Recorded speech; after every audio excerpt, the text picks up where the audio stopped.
What's up guys? This is Marquez. I'm back again to do a performance review on one of the most anticipated sneaker of 2018, which is the Kobe 80 NXT 360. I know a lot of you have been waiting for a performance review of this shoe, so without further ado, let's get on with it. So first things first, you might ask why I'm wearing these sunglasses while doing this performance review. It's because I got into a freak accident on one of my games last week and my teammate hit me. Shout out to Mac. He hit me right here with his nails and my eyeballs bleeding. I'll show it to you. So let's get on with the performance review. I know you have been asking why there's a 360 on the name of this Kobe 80 NXT.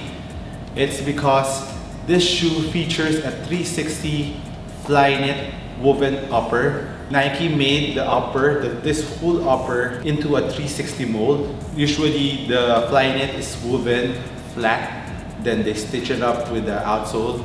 So what Nike did was they molded it up to a 360 Flyknit, so even the bottom part has a Flyknit in it, and they just glued up the outsole, and that's why they call it the 360. When you lace it up, the shoe will hug your foot like a glove, and I think it's for the lockdown, and based on how I'm using it, it works. So on to the traction. I know Nike has a lot of issues before with a translucent outsole because a lot of people experience slippage more on the translucent outsole compared to the solid rubber. But this one is an exception. And not just an exception, it's the exact opposite. I mean, I was gripping really hard.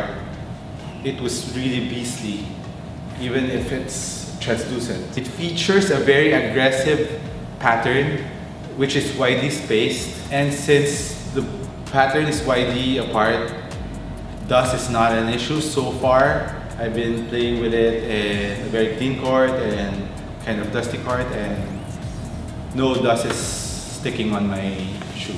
So far, so good. So traction is 10 out of 10. As I mentioned earlier, that this is a new Flyknit.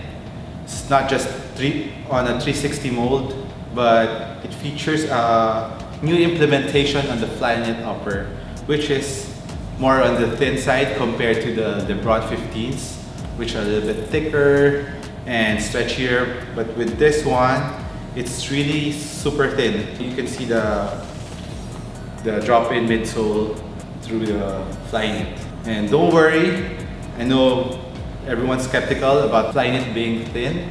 The Flyknit is laminated to add durability and makes it tougher. So no issues on the Flyknit so far. No tearing, no stretching whatsoever. Since the Flyknit is very thin, breathability and the ventilation is excellent. Here in the Philippines, it's really warm right now, it's summer. So while I was playing, my foot wasn't overheating at all. On the heel part, it features excellent Achilles pillow and ankle pillows for excellent lockdown and support. At the back, there's a translucent heel tab for additional lockdown support for faster movements. So let's get on to another good part, which is the cushion. So this shoe brought back the drop-in midsole, which was featured first in the Kobe 8, I think, if I'm not mistaken. So what's great about this cushion is the drop-in React cushion is going straight to your footbed. It hugs your foot, and compared to the React in the Nike Hyperdunk 2017, there is no material in between the React cushion and your footbed, which is really nice. You can really feel the bounciness of the cushion and the impact protection. Instead of Zoom Air, Nike used their new cushion technology, React. So let's put it out. It's kind of hard to remove, but here. So this is the drop-in midsole. Nike used their new technology, the Nike React cushion instead of the Zoom. The darker part is the Nike React. The drop-in midsole goes all the way up here. It's like a U shape. So when you put down your foot, you'll never have a problem with the lockdown because it's hugging your foot real tight. If you watch my previous video, which I said maybe there's no Lunarlon, I think this is the Lunarlon, the lighter orange around the React. So there's a Nike React together with the Lunarlon on the side. And what they added on the drop-in is the stability plate. Also this on the midfoot. It's a midfoot shaft, like a Nike check. The drop-ins also has a lateral outrigger running on the side. I think this helps the drop-ins not to deform when you're stepping laterally. So it holds the drop-ins tightly up so the drop-ins won't go out like that, if you can imagine that. That's props for Nike for thinking about that. Since the shoe is a full Flyknit, so they put on the support in the drop-ins instead.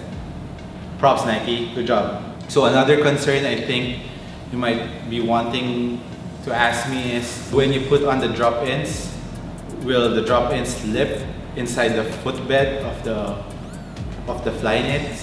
The answer is no. If they put like a grip here on the drop-ins, and the Flyknits on the bottom, it's not smooth, it's kind of rough. So I think the tension between the grip and the Flyknits won't be an issue at all. So I know you wanted to know if it's good. Yes. Impact protection on this drop-ins are awesome.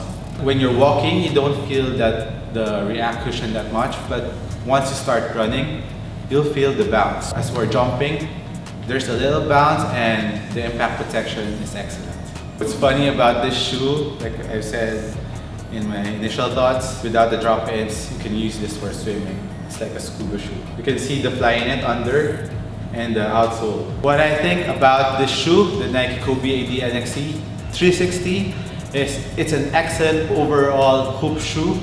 I mean, you can never go wrong with this shoe, but the only downside with this shoe is the price. It comes with a hefty price of 9,800 pesos here in the Philippines.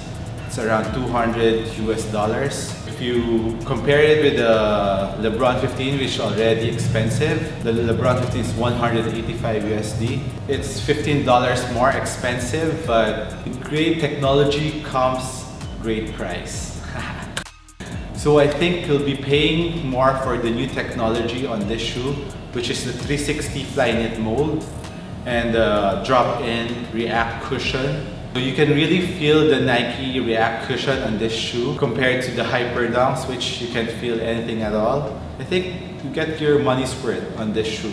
So if budget is not a concern or a problem with you, grab this pair. You'll never feel sorry about buying this shoe. So that's it on my full performance review on the Kobe AD NXT 360. I hope you guys like this. Let me know what you think about this shoe if you have them. If you tried it out, do you agree with me? Comment down below, and please like the video and subscribe if you haven't, and see you on the next one. Cheers!